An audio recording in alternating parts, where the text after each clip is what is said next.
Hello, seventh graders. You all recognize this, right? This is one of the most famous diagrams in the history of mathematics. It's gone by a couple of different names through the centuries. You got to use your imagination a little bit.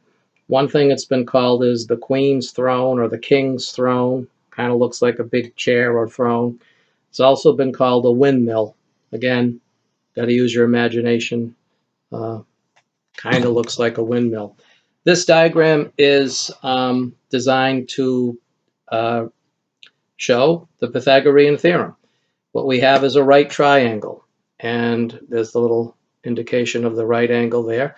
We have a right triangle. There's a red side, a green side, and the black side. And what we do is we build a square on each of the sides. And the whole point of the diagram is that the area of the two small squares, when added together, will be exactly the same as the area of the big square. Let's get a little bit more specific. With any right triangle, we call the two sides that form the right angle, in this case the red side and the green side, we call those the legs of the right triangle. The other side, which is always the longest side of the right triangle, and which is across from the right angle, is called the hypotenuse. So the black side of the triangle is called the hypotenuse. We build a square on each side. So now we can say the area of the square built on one leg plus the area of the square built on the other leg will be exactly equal to the area of the square built on the hypotenuse. And in more recent centuries, the Pythagorean theorem is essentially a theorem about geometry, and it's been around for thousands and thousands of years. More recently, just in the last maybe 500 years or so, we've been able to represent this geometric truth algebraically. And by tradition, we label the lengths of the two legs A and B. It doesn't matter which is A and which is B. Let me choose to label the red side A and the green side B. And the hypotenuse, according to this algebraic interpretation, the hypotenuse is always represented by the letter C. So now what we can do is this. What is the area of a square where one of the sides is A? Well, of course, it's A squared, and that's why it's called squared. That's why raising a number to the 2 power is called squared, because it gives you the area of a square built on a line segment of length A. The other leg, the area of the square built on the other leg, will be B squared. And the area of the square built on the hypotenuse. And once again, the hypotenuse is always represented by the letter C. The area of the square built on the hypotenuse is C squared. So algebraically, we get the famous formulation that for any right triangle, A squared plus B squared equals C squared. And as far as we students of math are concerned, what we're going to have to do is, if we're given any two sides of a right triangle, the lengths of any two sides, we use the Pythagorean theorem to find the third side, the length of the third side. And there are two basic types of these. One is only slightly harder than the other. And we'll take a look at these now. I've constructed a right triangle which has legs of 5 centimeters and 8 centimeters, and our task is to find how long the hypotenuse is. Now, the thing we know immediately is that the hypotenuse is longer than 8 centimeters.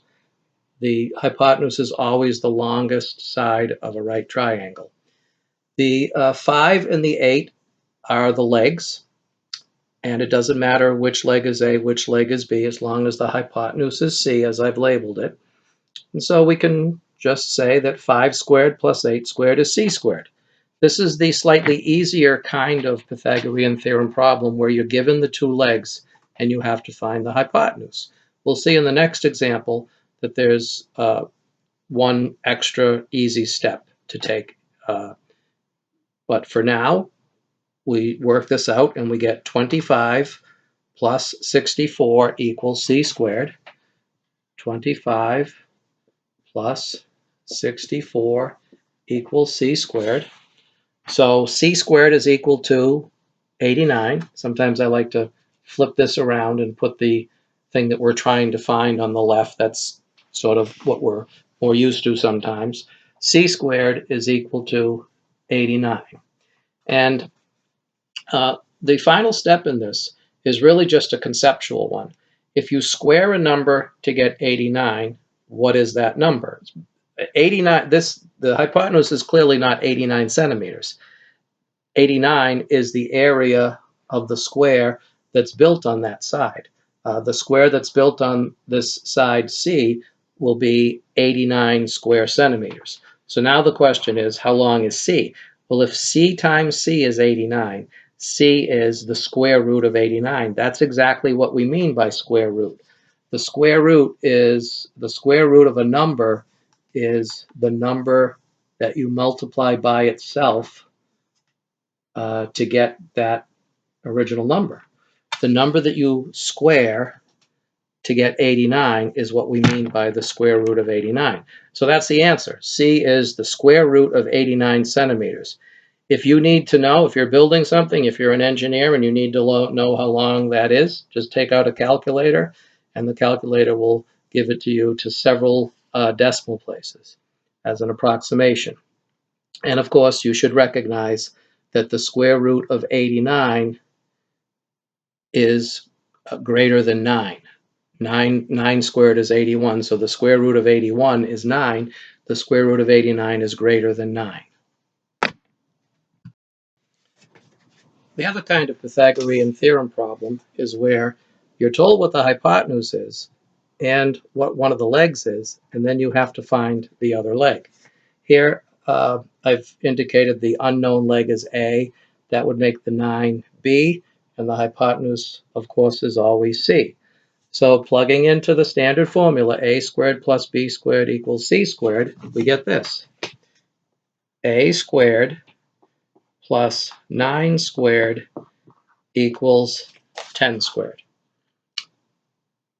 Working out those exponents, we get A squared plus 81 equals 100.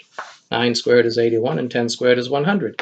Now, we're trying to isolate the A. We're trying to get the A by itself so we can determine its value.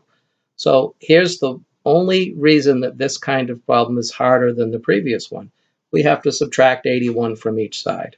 Very simple, only slightly different than the other one, but please try to keep the two kinds of problems straight in your mind.